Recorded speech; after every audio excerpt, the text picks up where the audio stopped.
Hai guys, balik lagi dengan Kiko Channel. Di sini kita masuk ke segmen dengar cerita. Di segmen ini kita bakal dengerin cerita-cerita dari internet yang udah banyak banget ditulis-tulis orang. Tapi di sini gue hanya sebagai pendongeng buat kalian. Ngomong-ngomong, sekarang lagi musim sakit. Diharapkan kita semua bisa bekerja sama baik dengan pemerintah untuk tetap terus tinggal di rumah.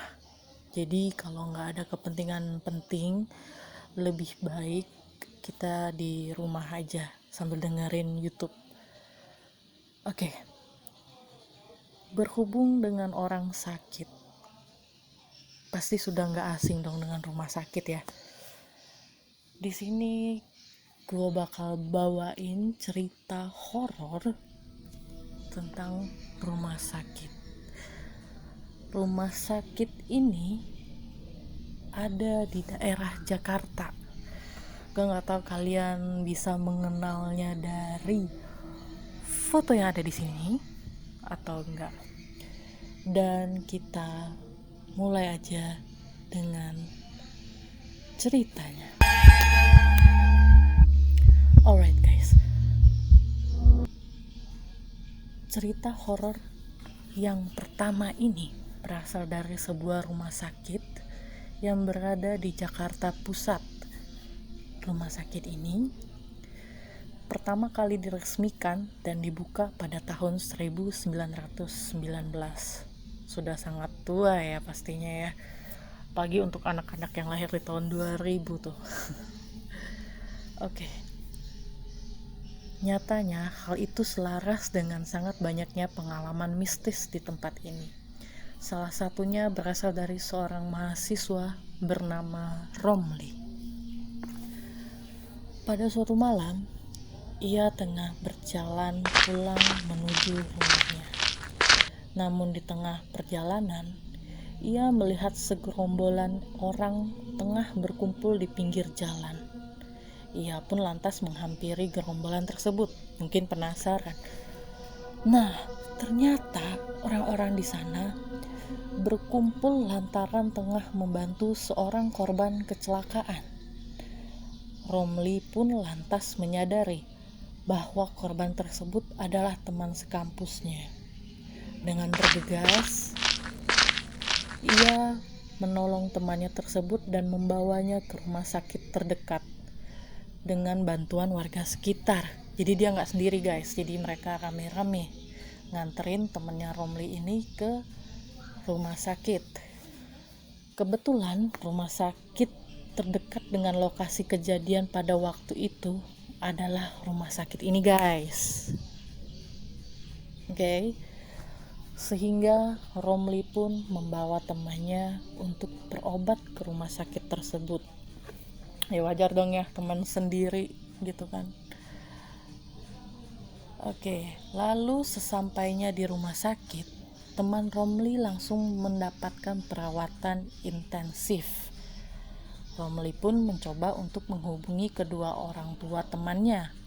Namun, ternyata kedua orang tua temannya itu tengah berada di luar kota dan baru bisa tiba di rumah sakit pada esok pagi. Jadi guys, orang tuanya itu lagi di luar kota, sedangkan anaknya kecelakaan. Pasti jadi orang tua bakal sangat khawatir.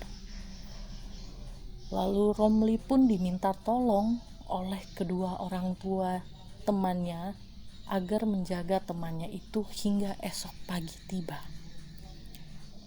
Ya secara kita temenan kan. Lalu Romli pun mengiyakan dengan permintaan kedua orang tuanya tersebut.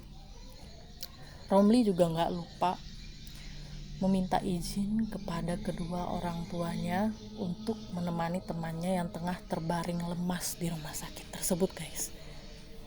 Setelah itu ia pun pergi menuju ruang di mana temannya tengah mendapatkan perawatan. Waktu telah menunjukkan pukul 23.30 setengah 12 malam guys. Suasana rumah sakit pun begitu sepi. Romli yang sedari tadi berusaha untuk tidur tetap saja terjaga lantaran masih syok dengan kejadian yang dialami oleh temannya. Akhirnya, ia pun memutuskan untuk membeli segelas kopi untuk menghilangkan rasa bosan menunggu kantuk yang tak kunjung tiba.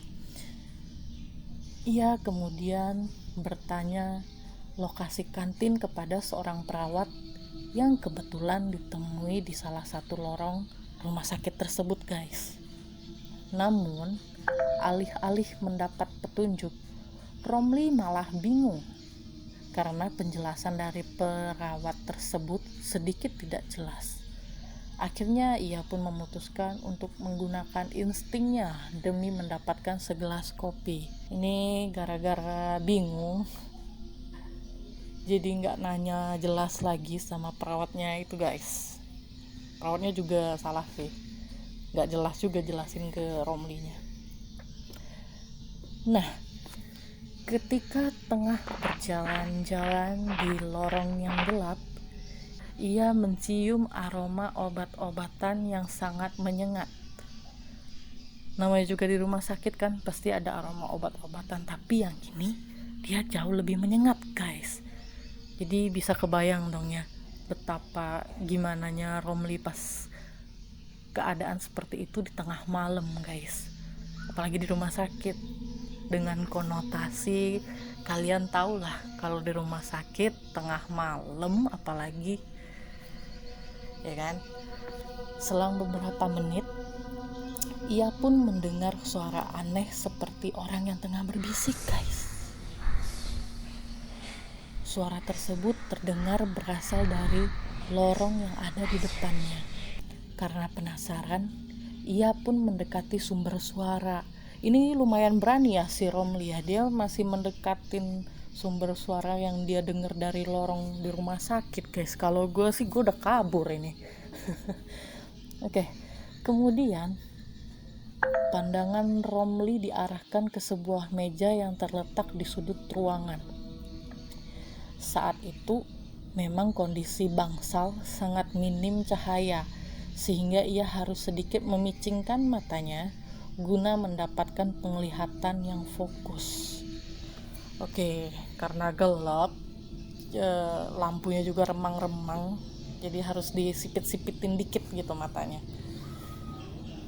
Lalu setelah berusaha untuk melihat dengan jelas, ia lantas terkejut karena melihat sepotong kepala wanita berambut panjang tergeletak di atas meja tersebut.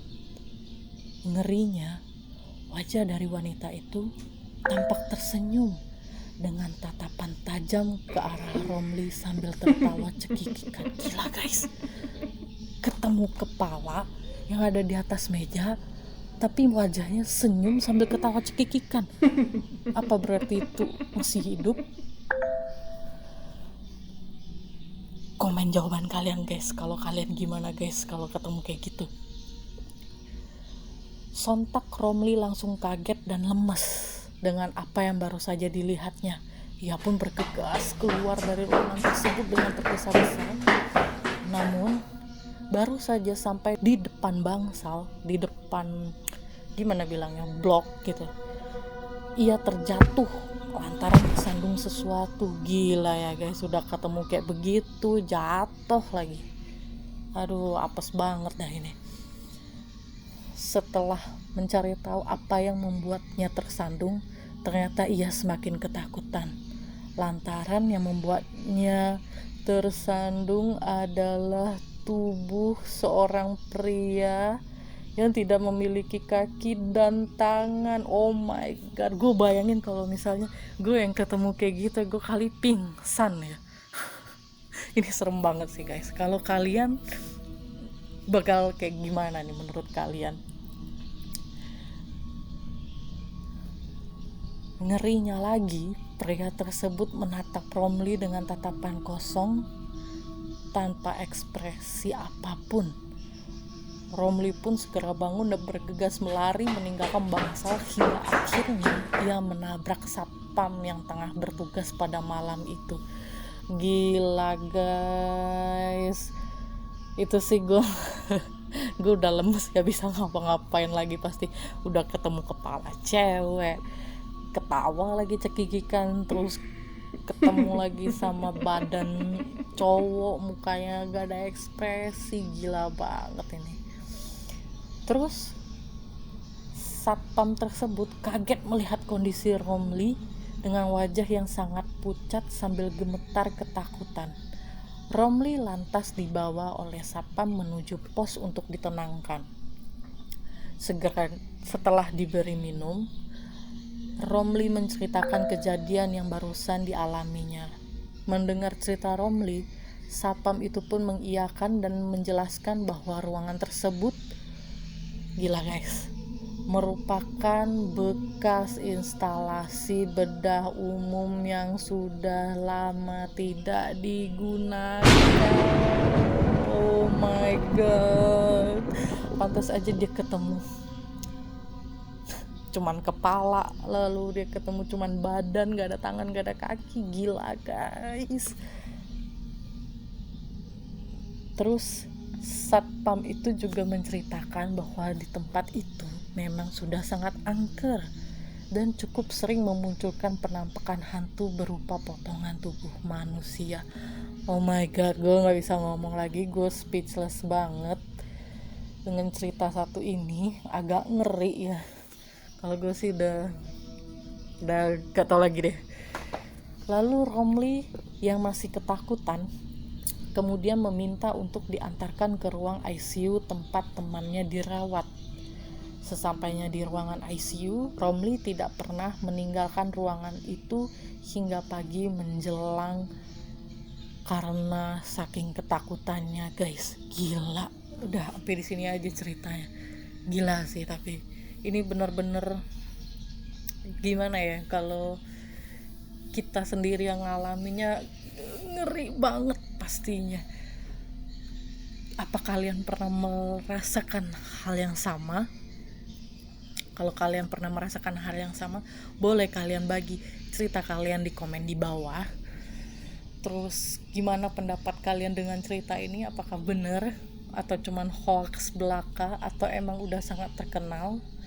Dan apa kalian tahu ini nama rumah sakitnya rumah sakit apa yang ada di Jakarta Pusat dengan gambar yang barusan tadi kita munculin di video? Bagi yang tahu boleh komen di bawah. Jangan lupa like, jangan lupa share teman-teman. Apalagi kalau kalian punya cerita horor atau cerita-cerita lain yang pengen dibacain di sini, boleh juga kalian tulis atau kalian email ke email Keko Channel. Nanti yang kepilih kita bacain di sini. Gila. Ya guys, kalau gitu cukup sampai di sini aja. Kalau misalnya kalian ada kritik, ada saran lain buat dengar cerita berikutnya di Keko Channel, boleh komen di bawah. Oke.